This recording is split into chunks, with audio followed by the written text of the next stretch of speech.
மத்தேயு நற்செய்தி 15ஆம் அதிகாரம்.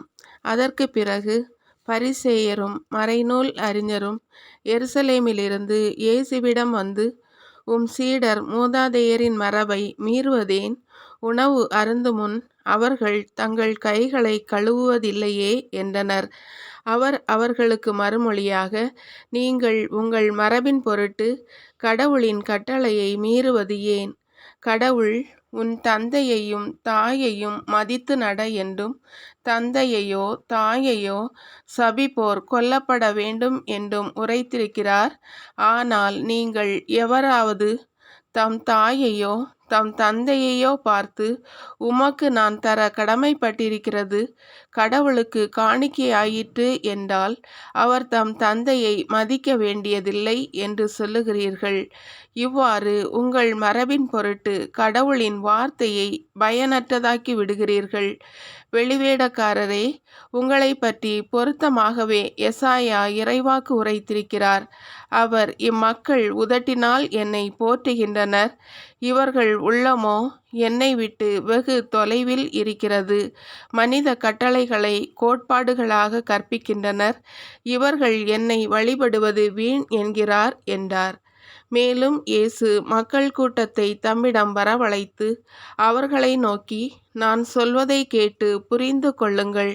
வாய்க்குள் செல்வது மனிதரை தீட்டுப்படுத்தாது, மாறாக வாயிலிருந்து வெளிவருவதே மனிதரை தீட்டுப்படுத்தும் என்றார். பின்பு சீடர் அவரை அணுகி, பரிசேயர் உம் வார்த்தையைக் கேட்டு மனவேதனை அடைந்தனர் என்பது உமக்கு தெரியுமா என்றனர். இயேசு மறுமொழியாக, என் விண்ணகத் தந்தை நடாத எந்த நாற்றும் வேரோடு பிடுங்கப்படும். அவர்களை விட்டுவிடுங்கள்.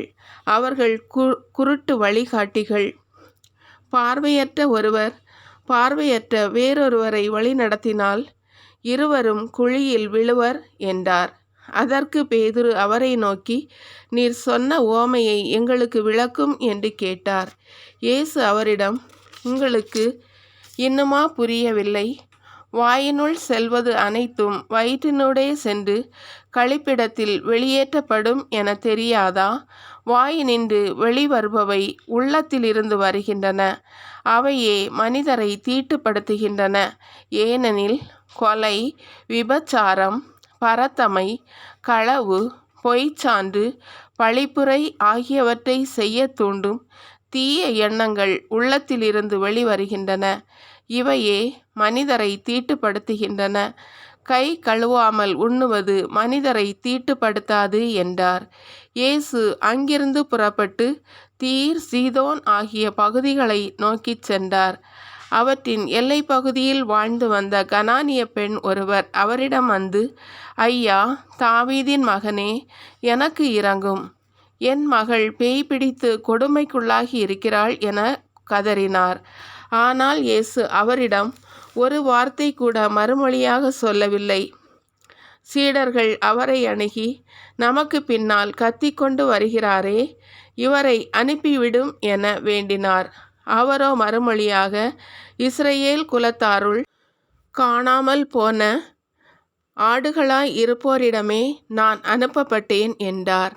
ஆனால் அப்பெண் அவர் முன் வந்து பணிந்து, ஐயா, எனக்கு உதவியருளும் என்றார்.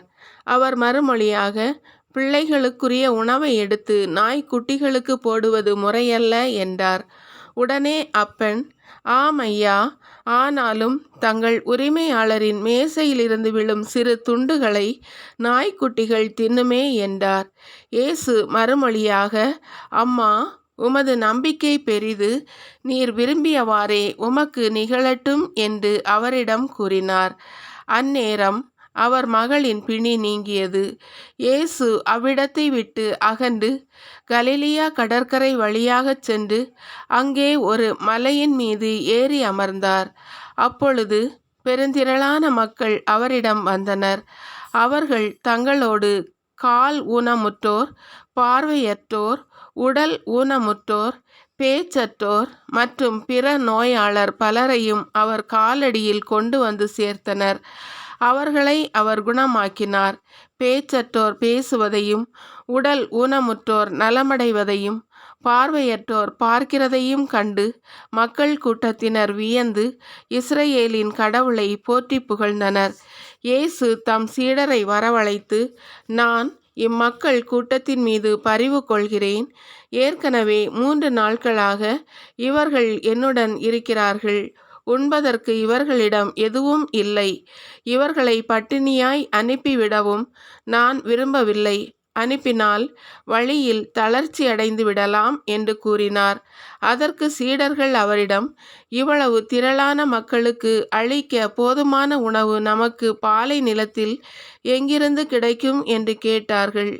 இயேசு அவர்களை பார்த்து, உங்களிடம் எத்தனை அப்பங்கள் உள்ளன என்று கேட்டார். அவர்கள் 7 அப்பங்கள் உள்ளன, சில மீன்களும் இருக்கின்றன என்றார்கள். தரையில் அமருமாறு மக்களுக்கு அவர் கட்டளையிட்டார்.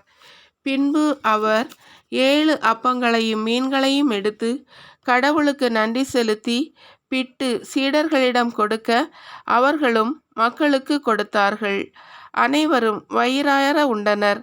மீதியாயிருந்த துண்டுகளை 7 கூடைகள் நிறைய எடுத்தனர். பெண்களும் சிறுவர்களும் நீங்கலாக 4000 ஆண்கள் உண்டனர். பின்பு அவர் மக்கள் கூட்டத்தினரை அனுப்பிவிட்டு படகேறி மகத நாட்டு எல்லைக்குள் சென்றார்.